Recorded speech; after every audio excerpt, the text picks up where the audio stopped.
Mga kapuso, halos isang linggo bago mag-undas, puspusan na po ang pagsasaayos sa mga puntod at mga pasilidad sa iba't ibang sementeryo.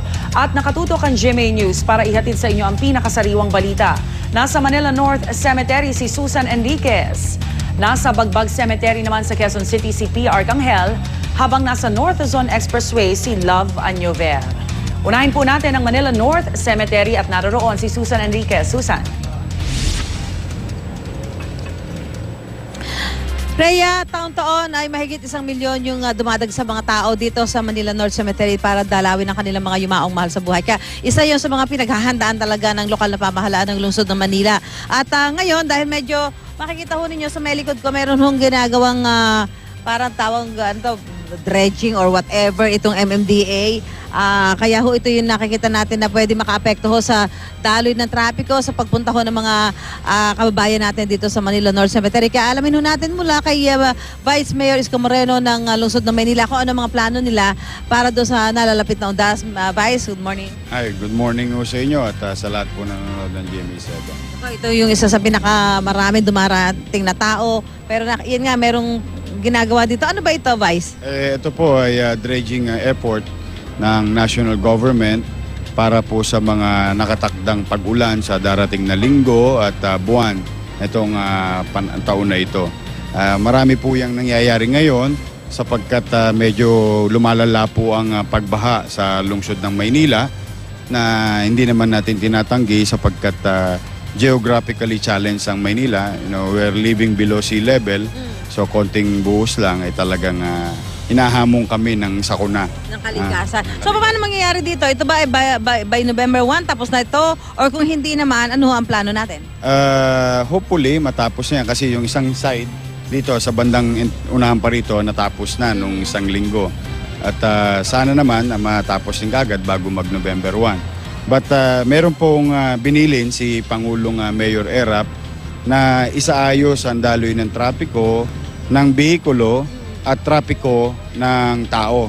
Kasi po dito sa North Cemetery, talaga po tama po yung sinabi ninyo, milyon-milyong tao po ang dumadagsa rito at talaga po magke-create ng maraming kaguluhan, kalituhan.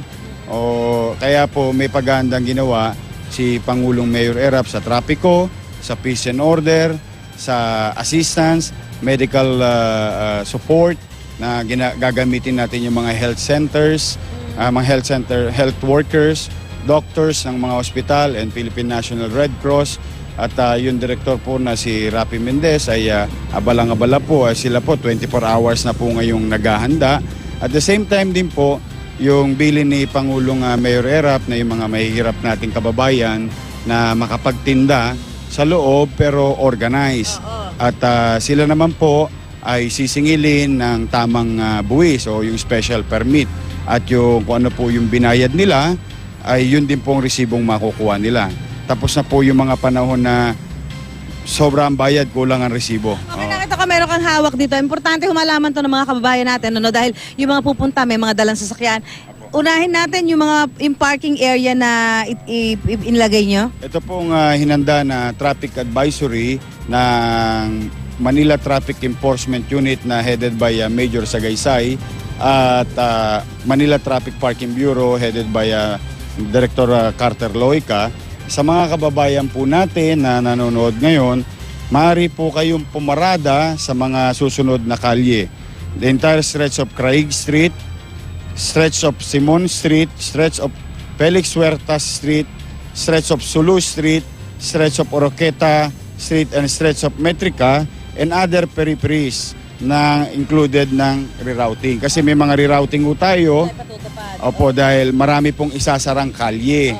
So, importante malaman natin yung mga binanggit ni Vice, mamaya papakita huli namin kung saan kayo mga pwede magparada. And at the same time, maya-maya, ibibigay din namin ng yung mga isasarang kalsada ho dito sa lungsod ng Maynila by October 31 hanggang November. October 31 pa lamang po ay papatupad na yung traffic program para abangan yung susunod na araw.